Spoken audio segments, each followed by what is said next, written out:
स्पष्ट समझ लीजिए। ये बहुत चिंतन करके अपने जीवन में फिर आपको बता रहे हैं, भगवत प्राप्ति में सबसे बड़ी बाधा क्या है? हमारा मन। मन का स्वरूप संकल्प विकल्प करके भोगों में फंसाना। मन से हमारी इतनी घनी दोस्ती हो गई है जन्म जन्मांतर से कि मन ने जो चाहा वो मेरी चाह है, यही बंधन है, यही बंधन, इसी को पकड़ना है। मन ने जो चाहा, मन चाहता क्या है? 5 ज्ञानेंद्रियों के द्वारा भोगे जाने वाले समस्त विषय, जितने त्रिभुवन में भोग हैं उन सबको 5 में स्थित कर दिया गया। शब्द, स्पर्श, रूप, रस, गंध, और 5 ज्ञानेंद्रियों के द्वारा इनको जाना जाता है, ज्ञान होता है इनका। और इन भोगों को भोगने के लिए मन संकल्प विकल्प बनाता है। मन को मैं मानकर, मन को अपना मानकर हमारी दुर्गति हो गई, हम बंधन से युक्त हो गए, दुख पर दुख भोगते चले जा रहे हैं। सुख की लालसा से सुख भोग क्रिया परिणाम भयानक दुख, इसका मूल मन। मन को सुधारना केवल इसकी मित्रता को हटा देने से होगा, दूसरा कोई उपाय नहीं है। ये आप अच्छे से समझ लीजिए। मन को यदि सुधारना है तो इससे दोस्ती हटानी पड़ेगी। बहुत कठिन है इससे दोस्ती छोड़ना। ये जो चाहता है वही मेरी चाह है, ऐसा हमें भ्रम हो गया है। ये अशांत तो हम अशांत, ये शांत तो हम शांत, ये भोगों में तो हमें चाहिए भोग, मैं भोगता। बड़ा विचित्र ये बंधन हो गया है। अगर समझ पा रहे हो, मन की दोस्ती, मन में तन्मयता, मन में अपनापन, यही हमारी मन की गुलामी का मुख्य कारण है, यही बंधन है। जब तक हम मन से दोस्ती नहीं हटा देंगे, मन में तदात्मता जो हो गई उसे नहीं हटाएंगे, अपनापन जो हो गया उसको नहीं हटाएंगे, तब तक इस पर शासन नहीं कर पाएंगे। जब तक मन को अधीन नहीं कर पाएंगे तब तक भजन नहीं हो सकता। भजन की बातें हो सकती हैं, फिर भजन की बातों से हम सम्मान चाहते हैं, रुपया चाहते हैं, नाना प्रकार के भोग चाहते हैं, मनोकामनाओं की पूर्ति चाहते हैं। वो इन के इन प्रकार फंसा के ही रखता है, वो मुक्त नहीं होने देता। इसीलिए शास्त्रों में कहा गया है, बंधन और मोक्ष का कारण तुम्हारा मन ही है। विषय चिंतन भोगों में लगा हुआ मन बंधन का कारण है, भगवत चिंतन प्रभु में लगा हुआ मन मोक्ष का कारण है। स्पष्ट वर्णन किया गया है। इसलिए धैर्य पूर्वक अंतर्मुख होकर के इस मन से दोस्ती हटा दीजिए। ये बिना सत्संग के आप इस युक्ति को नहीं जान पाएंगे। आप इंद्रियां नहीं हैं, आप मन नहीं हैं, आप शरीर नहीं हैं, आप प्राण नहीं हैं, आप भगवान के अंश हैं, ये प्रकृति के अंश हैं, आप परमात्मा के अंश हैं। अपने को भूलकर इनकी अधीनता स्वीकार करके हमारी ये दुर्गति हो गई कि हम तुच्छ विषयों के अधीन हो गए। ऐसा लगता है यदि मन हमारा साथ नहीं देगा तो हम तो किसी काम के नहीं रह गए। अगर हम भोग नहीं भोगेंगे तो हमारा जीवन ही क्या रह गया। ये भ्रम बैठ गया है। यद्यपि आप पूर्ण काम हैं, आपको किसी भी वस्तु व्यक्ति स्थान भोग की किंचित मात्र आवश्यकता नहीं है, पर आपका ये मन आपको अधीन करके भोगों में सुख है, यही जीवन है, यही लाभ है, ऐसा भ्रम करा दिया है। उसी भ्रम को दूर कराने के लिए श्री भगवान गुरुदेव के रूप से, शास्त्र रूप से, नाना प्रकार के धर्मार्थ कार्यों के रूप से, कि इससे मन पवित्र होगा। पवित्र मन निष्काम होता है, अपवित्र मन कामी होता है। जब तक मन पवित्र नहीं होगा तब तक प्रभु से प्रेम या प्रभु का तन्मयता पूर्वक भजन असंभव। निर्मल मन जन सो मोहि पावा। निर्मल मन, निर्मल मन प्रभु के नाम, प्रभु के धाम, प्रभु की लीला, प्रभु के रूप, इन्हीं से निर्मल होता है। संसार का नाम, संसार का रूप, संसार की जो त्रिगुणात्मका माया के द्वारा खेले जाने वाला खेल है, ये सब मलिन करने वाला है मन को, और हम इसी में लगाए हैं, इसीलिए हमारी दुर्दशा हो रही है। बिल्कुल सच्ची मानिए, ये हमारे इस समय शत्रु पक्ष का काम कर रहे हैं, मन और इंद्रियां। देखो कई बार का ध्यान दीजिए, पैसा देके ये जानते हैं कि इसमें जो नाटक हो रहा है वो बिल्कुल झूठा है। आप जाते हैं, आप वहां 3 घंटे बैठते हैं, कोई मन को विक्षेप नहीं, कोई मन भागेगा नहीं कहीं, आराम से आपको 3 घंटे साथ देगा। लेकिन 30 मिनट माला उठाइए, देखिए फिर इसकी चाल कितना भागता है। तो शत्रु हुआ या मित्र, गलत कार्य के लिए पूरा तन्मयता होकर साथ देगा, भगवत कार्य के लिए एकदम खिलाफ हो जाएगा। तो इसकी चाल को नहीं समझ रहे। हमारा मन हमारा दुश्मन है इस समय। इससे हमारी मित्रता का मतलब है बंधन, मित्रता का मतलब है सर्वनाश। बहुत बहुत सावधानी की जरूरत है। ये मन 5 मिनट ऐसी चेष्टा करा देगा, आजीवन कारावास। कुछ क्षण ऐसी चेष्टा करा देगा, फांसी की सजा। कुछ क्षण ऐसे पाप करा देगा, नहीं कोई जानेगा, तो अंदर से भयानक रोगों की उत्पत्ति, अशांति, हृदय का हर समय दाह युक्त होकर जलना, बहुत प्रकार से कष्ट ही कष्ट देने वाला है। दुख योनया, इससे दुख ही प्रकट होता है। इसलिए उपासक अपने आप को और मन को अलग करना सीखे। मन की मांग जो सही है वो पास कर दीजिए, जो गलत है उसको ना कर दीजिए, और बहुत जोर से ना कीजिए। नहीं नहीं नहीं, 1000 बार वो आपके सामने पेश करेगा, बड़ा सुख मिलेगा। नहीं, पर हम अंदर से कहीं ना कहीं टूट चुके हैं, हार चुके हैं। तो हमें लगता है कि यदि हम मन का साथ नहीं देंगे तो हाँ, ये हमको जलाएगा, ये हमको परेशान करेगा, और वो मैं सह नहीं सकता। इसी से हम मुक्त नहीं हो पा रहे, इसी से हम परमानंद में नहीं डूब पा रहे। यही कमजोरी है, इसको अच्छे से समझिएगा। मन से एक बार युद्ध करना पड़ेगा।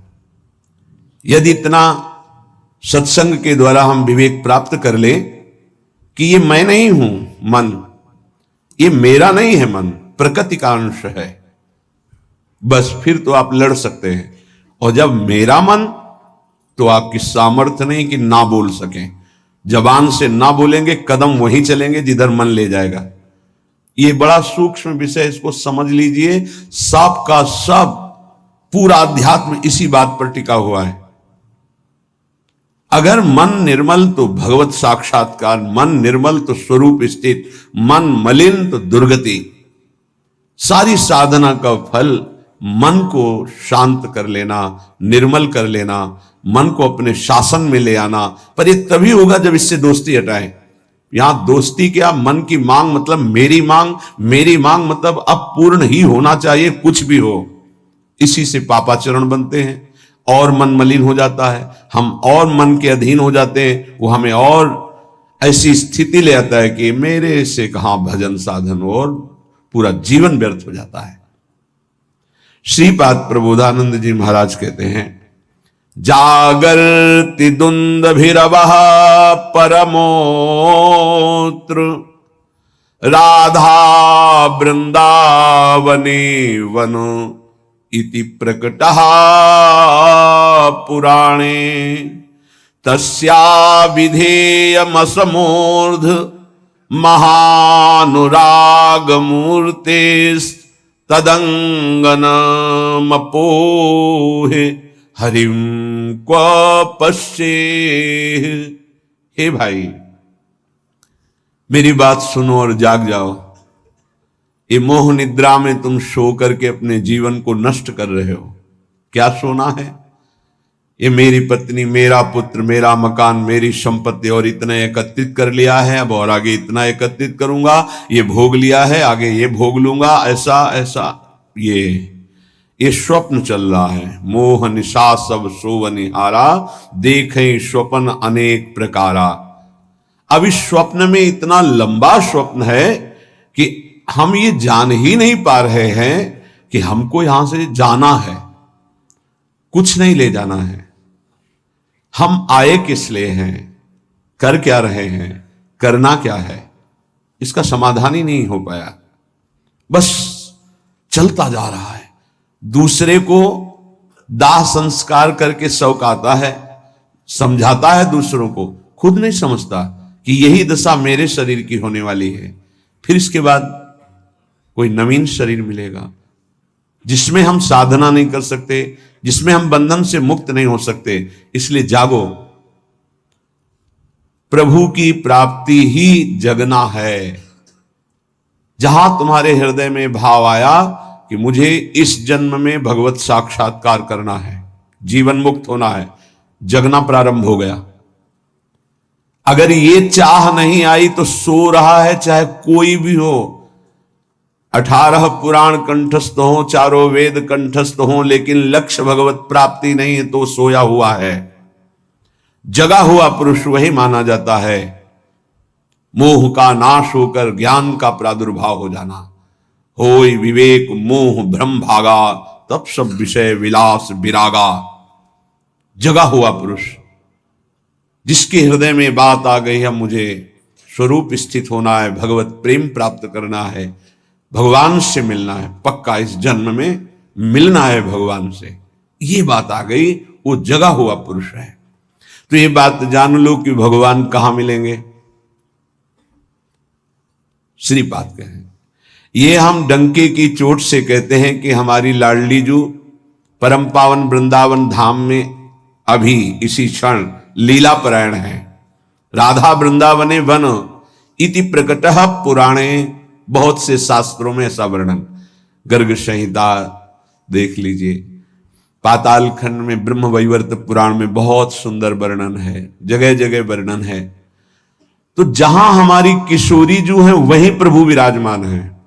अब सूक्ष्म विषय इसका, किशोरी जो प्रेम रूप है, जहां प्रेम है वहीं हरि है। प्रेम के बिना हरि का साक्षात्कार नहीं हो सकता। प्रेम का मूर्तिमान स्वरूप हमारी प्रिया जो है, इसीलिए हम कहते हैं राधा राधा राधा, क्योंकि राधा उच्चारण किया तो जिनका नाम राधा है वो देखे, और जिनको प्राण प्रिय है वो देखे।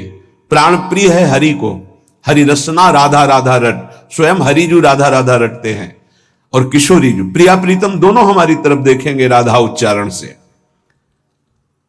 तस्या विधेय मसमोर्ध महानुराग, किशोरी जी की कृपा से ही महाअनुराग प्रकट होता है। महाअनुराग में ही हरि का साक्षात्कार होता है, प्रिया प्रीतम का साक्षात्कार होता है। इसलिए अगर हमारे वाक्य को आप समझ पा रहे हो, श्रीपाद कह रहे हैं, तो आप वृंदावन का आश्रय ले लीजिए। अगर अखंड वास नहीं प्राप्त हो पा रहा तो आश्रय ले लीजिए, रजरानी का सेवन कीजिए, धाम आइए, बार बार यहां दर्शन कीजिए, प्रदक्षिणा परिक्रमा कीजिए, बैठकर एकांत में नाम जप कीजिए। बहुत बड़ा प्रभाव धाम में जो भजन करता है तो बहुत कई गुना बढ़ करके उसको लाभ मिलता है। इसलिए यहां बहुत जल्दी भगवत प्राप्ति होती है। मथुरा में 6 महीने में भगवत साक्षात्कार कर लिया ध्रुव जी ने। देखो 6 महीने भी बहुत होते हैं।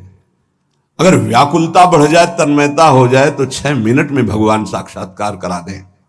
वो बहुत कृपालु है।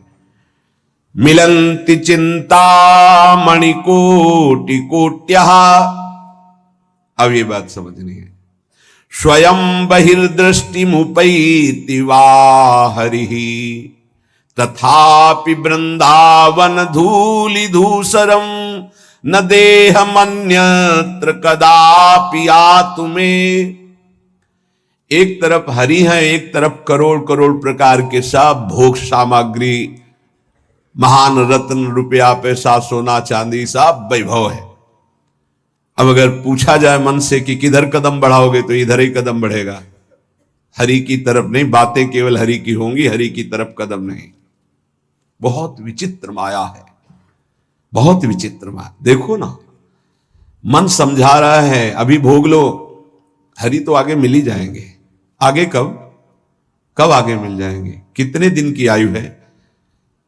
हमारा मन हमको गलत सलाह देकर हृदय को अपवित्र करता रहता, हम राजी बने रहते हैं। बड़ा धोखा हो रहा है, हम अपने साथ धोखा कर रहे हैं। पक्का समझो, केवल हरि प्राप्ति के लिए हम यहां आए हैं। अनंत जन्मों से भटक रहे हैं, अनंत जन्मों से, न जाने किस किस लोक में, किस किस योनियों में कितना कितना कष्ट वो सब भोग के आए हैं। माया ने सब विस्मृत कर दिया है। अब लगता है देखा जाएगा जो होगा। अरे देखने लायक नहीं रहोगे। ऐसा कष्टप्रद जीवन होता है कि कोई उपाय नहीं है। अन्य योनियों में कोई उपाय नहीं है। बहुत कष्टप्रद जीवन। देखो ना जीवों के साथ कैसा बर्ताव कर रहे हैं मनुष्य शरीर धारण करके। पता नहीं उनको कि यही दुर्गति उनकी होनी है। जीवित ऐसे जैसे पकोड़े तले जा रहे हैं, ऐसे जीवों को, ऐसे उनके, वो भी जीव हैं, वो हम ही तुम हैं, कर्म के अनुसार वो बन गए। क्या बर्ताव हो रहा है।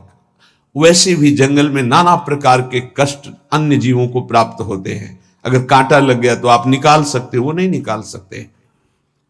एकमात्र मानव देह है जिससे आप इस माया प्रपंच से मुक्त हो सकते हैं। यहां आना बुरा नहीं है, लेकिन कर्म बंधनों से आना बुरा है। जैसे जेल में दोनों रहते हैं, जेलर भी और कैदी भी। कैदी बन करके रहना ठीक नहीं, जेलर वहीं रहता है, उसको कोई बंधन थोड़ी। ऐसे ही कारक महापुरुष के रूप में जगत में आना बड़ा सुखद है। भगवान का यश गान करते हुए भगवत भाव में स्थित, भगवत स्वरूप में स्थित लाखों बार भेजे प्रभु, कोई परेशानी नहीं। ये जो कर्म बंधन से युक्त होकर आना है, इसे मिटाना है। ये संसार तब तक दुखद है जब तक भोग वासना है। भोग वासना हटी की परमानंद ही है दसों दिशाओं में, क्योंकि वही साक्षात आनंद मूर्ति भगवान ही सब रूपों में। मत्ता पर तरम नान्यत किंचिद अस्ति धनंजय, किंचन मात्र मेरे सिवा कोई नहीं है। वही परमानंद प्रभु विराजमान है। आपकी कसौटी है मिलत चिंतामणि कोटि कोट्य स्वयं बहिर्दृष्टि मुपैति वा हरि। एक तरफ हरि है, एक तरफ नाना प्रकार के रत्न भोग सामग्री हैं। तुम्हारा मन उधर आकर्षित होगा, लेकिन तुम्हें उधर नहीं जाना, हरि की तरफ बढ़ाना है कदम। यहां तो बहुत छोटा स्तर गिरा हुआ है हमारी साधना का। अगर हमारे मनोनुकूल भोजन मिल गया तो प्रभु को भूल जाएंगे और उसका स्वाद लेने में हम समय अपना नष्ट कर देंगे। एक रसेंद्री का विषय, ऐसे हर इंद्री का विषय आप देख लीजिए। आपके मनोनुकूल कोई गाना, कोई नाटक, कोई सिनेमा, कोई आप देख लीजिए, प्रभु को भूल जाएंगे आप उस समय, और उस पर आपका मन तन्मय हो जाएगा। कितनी छोटी गिरी हुई स्थिति है। त्रिभुवन का कोई भी आकर्षण हमारा नाम न छुटवा पावे, भगवत स्मृति न छुटवा पावे, तब तो साधना मानी जाएगी। बिल्कुल सावधान। श्रीधाम वृंदावन का जो वास है, आश्रय है, ये बहुत जोर का है। आश्रय से ही भगवत प्राप्ति हो जाएगी अगर दृढ़ निष्ठा आ जाए। कोटि कोटि चिंतामणि रत्न आदि आपको प्राप्त हो तो भी तुम आश्रय मत छोड़ना प्रभु का, वृंदावन का, धाम का। पहली बात तो ये भगवत आश्रय कहीं भी रहोगे तो ये धाम आपको अपनी महिमा प्रकाशित कर देगा। कहीं भी आश्रय पक्का होना चाहिए।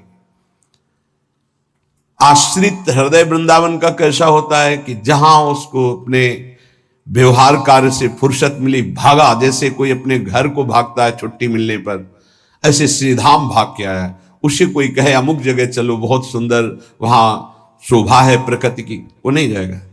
नहीं, हमारा तो जीवन वृंदावन है, प्राण वृंदावन है, सर्वस्व वृंदावन है। वो बस भाग के वृंदावन, ये है वृंदावन का आश्रय। एक दिन का भी समय मिला तो कहीं नहीं, भागा वृंदावन की तरफ। एक बार बिहारी जी की दंडवत, एक बार वृंदावन की परिक्रमा की, फिर चला गया। आश्रय तत्व अगर पुष्ट होगा तो वृंदावन वहीं कृपा कर देगा।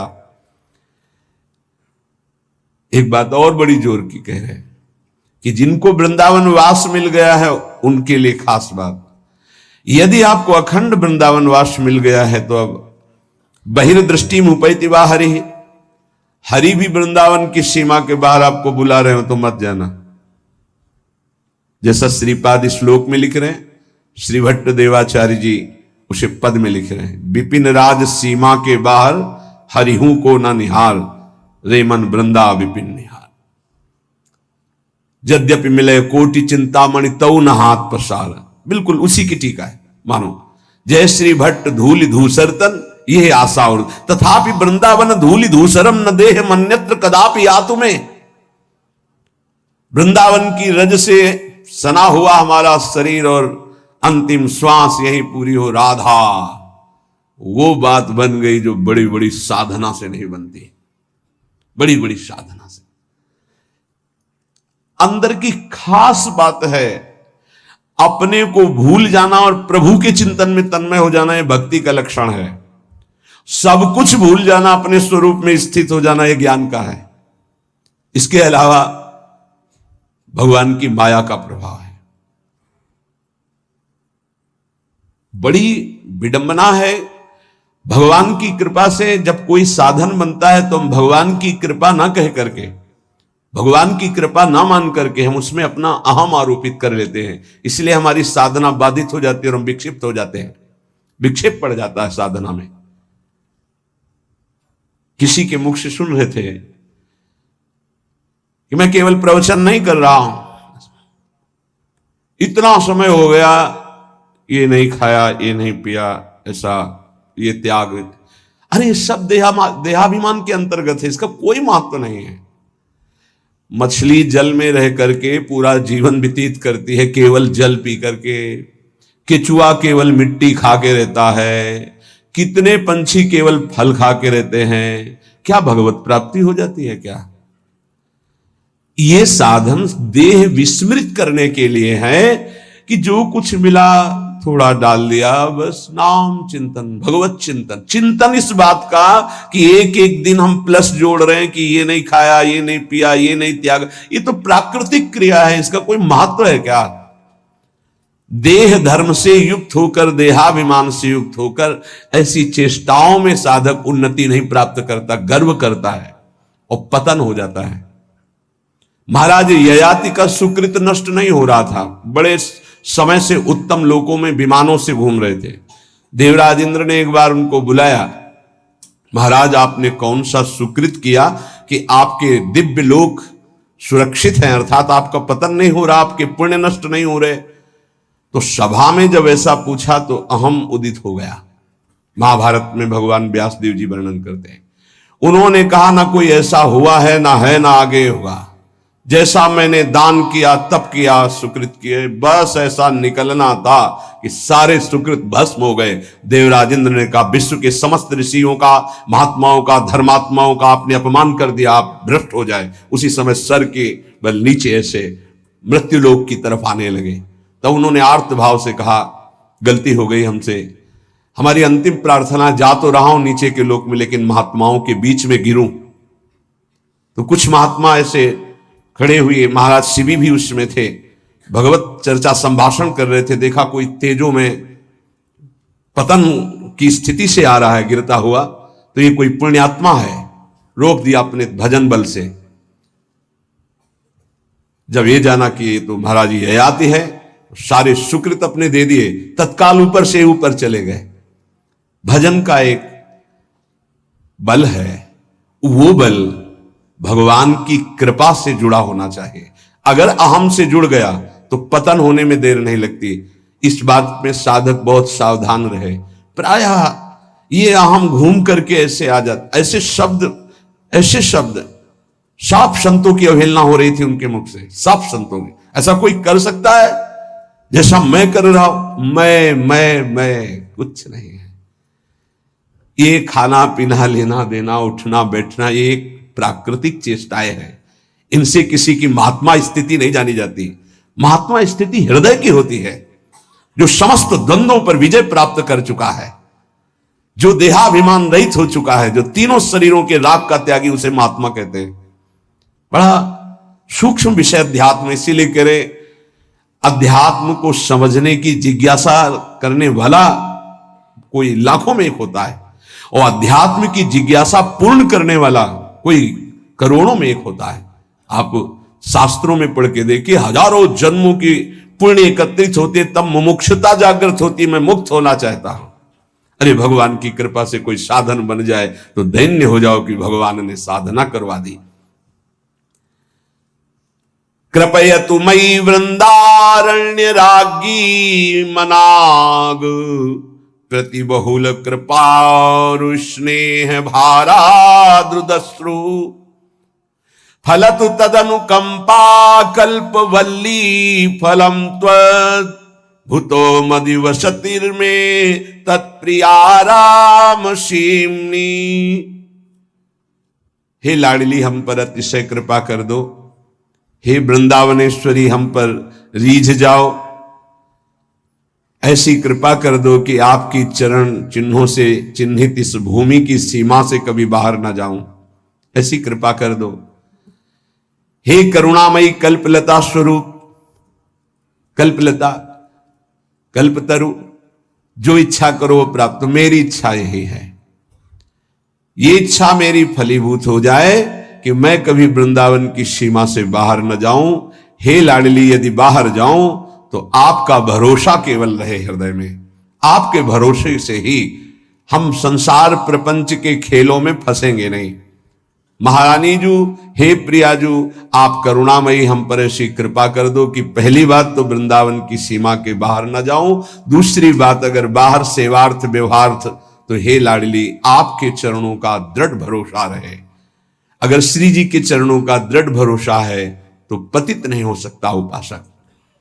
बाहर और भीतर, संसार में और धाम में, दोनों बात समझ लीजिए। हृदय में और बाहर व्यवहार में, धाम में और संसार में, वही सौभाग्यशाली माना जाएगा जिसका चिंतन प्रभु से हो रहा है। जो प्रभु के चिंतन में जुड़ा हुआ है वही महान सौभाग्यशाली है। धाम की एक असीम कृपा है, पर आप धाम में रहकर प्रिया प्रीतम का चिंतन नहीं करते, मनमानी पापाचरण करते हो, तो पुनः यही जन्म होगा लेकिन दंड मिलेगा। ऐसा नहीं कि आप धाम वास कर रहे हैं, मनमानी आचरण कर रहे हैं तो आपको विमान आएगा, आप नहीं, आपको यही दंड मिलेगा। बहुत विविध प्रकार के दंड है। यहां भूत भी बनते हैं, हजारों वर्ष तक भटकना होता है, जब तक कोई सिद्ध महापुरुष नहीं मिल जाएगा तब तक उद्धार नहीं होता। पर रहेंगे धाम में, भूतेश्वर भगवान जो मथुरा में विराजमान, उनके शासन में रहेंगे। यहां भी विविध योनियों की प्राप्ति हो जाएगी, बड़ा कष्ट में जीवन रहेगा। इसलिए मानव देह मिला है, कोई अपराध न बने, निरंतर भगवत चिंतन हो। अगर ये बात आश्रय लेकर बाहर भी हो रही है तो आपको दिव्य वृंदावन धाम की प्राप्ति होगी।